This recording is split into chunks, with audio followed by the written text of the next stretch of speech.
So meron tayo ngayong dumating na EcoSport. EcoSport na 2016 yata ito. Teka lang, may nag-text na.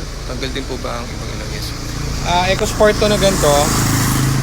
Actually magandang EcoSport to. Dinala sa atin babaeng owner eh.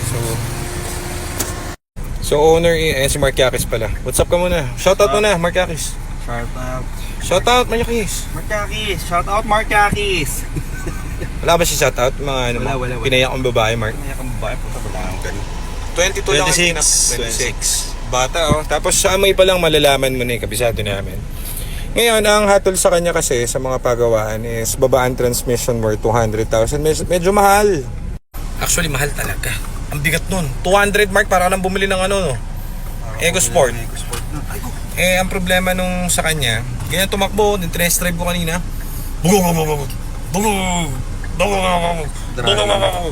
Ganon. So, last ng dragging. Galing silang Batangas, nawalan sila ng drive. So, buti na uwi pa nila rito. Ang takbo nila, kung tama yung hinala ko, naka-1 lang sila or naka-2 umuwi dito sa Manila. So, buti naka-uwi pa sila. Ang problem ng ganito, kahit bata pa yung mileage, hindi kasi natin alam yung history. So, pwede naman yan offeran agad natin na, sige, baba natin yung transmission, pagbawa natin yung transmission, ganyan. Sobra naman yung 200, mahal naman. Doon tayo sa lowest possible way muna. Update natin yung TCM, tapos program natin.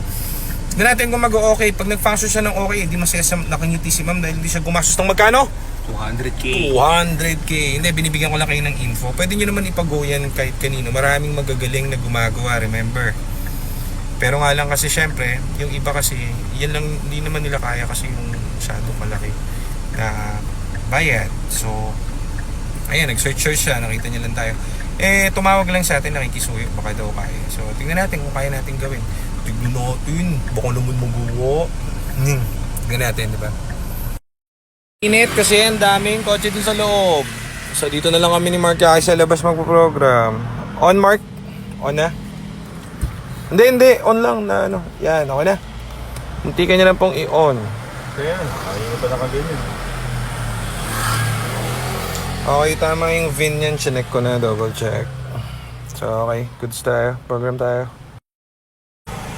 Off. Off lang. Okay, on. Tabi mo muna siya yan.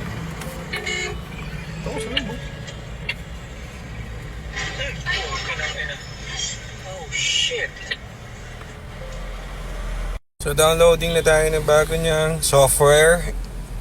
At mapapansin nyo, napakainit dito. Napakainit po dito, para kaming sardinas ni Mark Yakis. Ayan. Dito lang kami, walang aircon. Bawal kasi mag-air. Pupuntayin mo kasi Aljon, pakantahin mo rito. John! Wala pong happenings. Napakainit. Baka John! pwede mo kaming kantahan. Kantahan mo lang, wala kami sounds. Yan lang boss eh. Doon, kahit mahina lang, kahit mahina. Kahit konti naman. May request kang kanta, Mark? Ano ba? Yung love song. Yung love song. Yung ano lang pa, wala kami radyo, walang kaligayahan dito. Kawawa naman kami doon. Yan ka lang. Love song. Maying magiliw nila.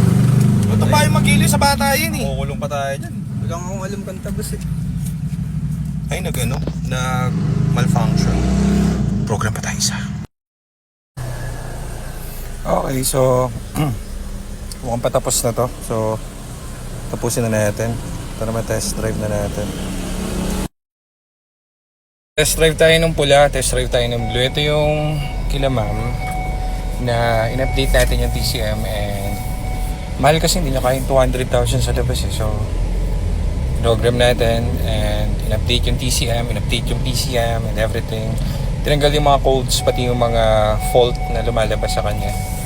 May mga watchdog na lumalabas dun sa PCM niya. Ako kasang code yun, pero sinabali na natin para wala siyang problem. So kanina kasi, lakas ng kadyot nito, nagsha-shrugging siya, tapos nanginginig. Tapos ang RPM niya is around 1,000 lang. 5,000 pala pag nag-shift. So ngayon, goods na. Very good. Laking tipid ni ma'am. So all goods. Masaya si ma'am ngayon kasi hindi siya napag-gastos.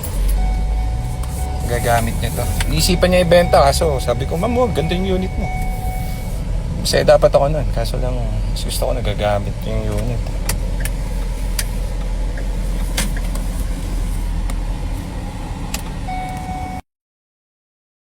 parang ang konti. Pero Ayun na parang sila, konti ma'am. yung files.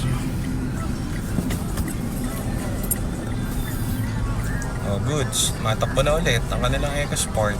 Nakatipid-tipid. Very good.